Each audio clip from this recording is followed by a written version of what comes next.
Good morning and welcome to the pre-market report for 28th June 2022.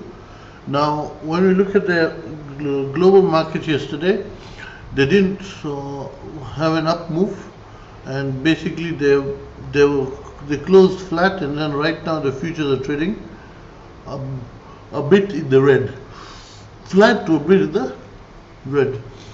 Now, when we look at the news front, basically on the global front, the IMF yesterday said that the American government, the American economy and the government could avoid a recession if they do careful policy adjustments. However, I doubt that because they printed a lot of money.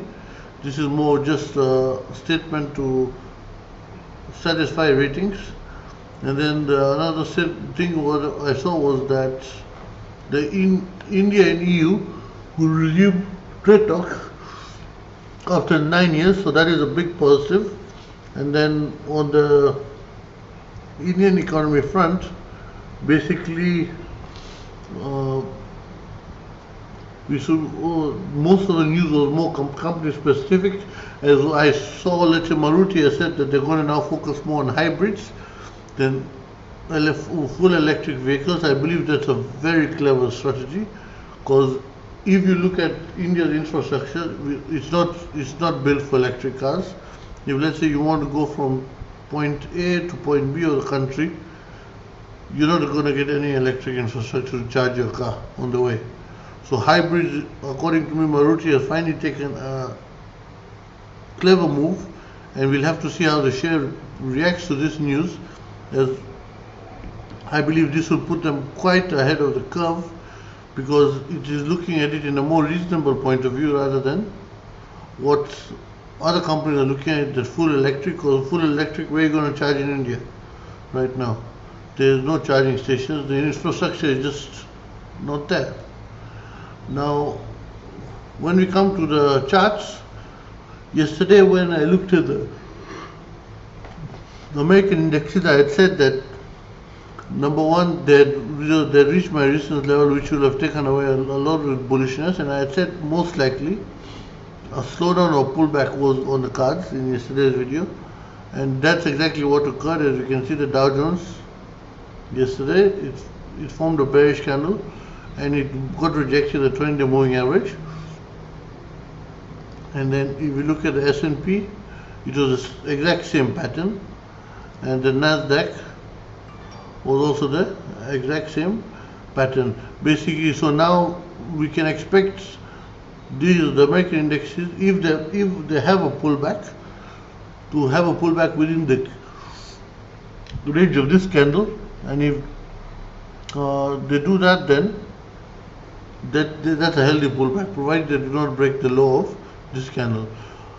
So basically, I would not advise anyone to consider strong longs until the American indexes manage to cross above 12,200, as that is when, let's say for Nasdaq, the indexes will be back into an upswing. As right now you can pull back and also continue pulling back, or you can pull back and take an up move. Now when we come to our own indexes, yesterday I had said, and I even shared on Twitter, that I had told my clients that if you were to have a big gap up, then the market will stagnate or come down. That is exactly what occurred. And now I've loaded the 1 hour chart. You can see we broke about 15,700 resistance level of mine, and immediately after breaking above that, we just went and stagnated at the candle resistance zone and formed a box range. Now I will not consider going long until we break the top of this, and once we break the top of that, even you have to understand one thing, that to basically we are going into a lot of resistance, as basically this is a gap down zone, and then if we look across the chart, there's a lot of resistance level that has been stacked up over time. So the Nifty and Banknifty have to put a lot of effort to go on an upwards trajectory, and then easier route for them is to go down right now, to have a pullback back to the 15,700 and 32,700, okay, for the new trend.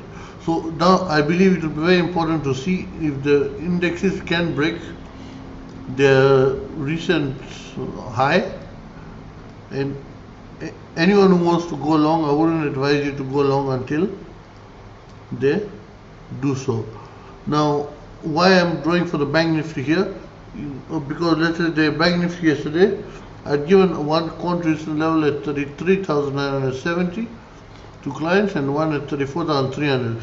For 34,300 stopped the gap up, and 33,970 kept the index the whole day below the zone, and basically formed a very good zone for us to sell intraday calls above if the client wanted to do so, as the index just couldn't break above that.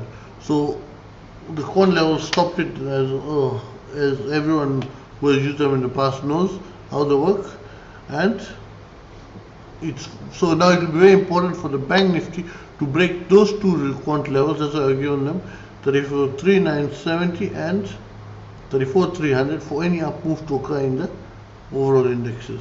If it cannot, then it's just going to be more of a downward move than an upward move. Thank you for watching, and do like the video and subscribe to the channel.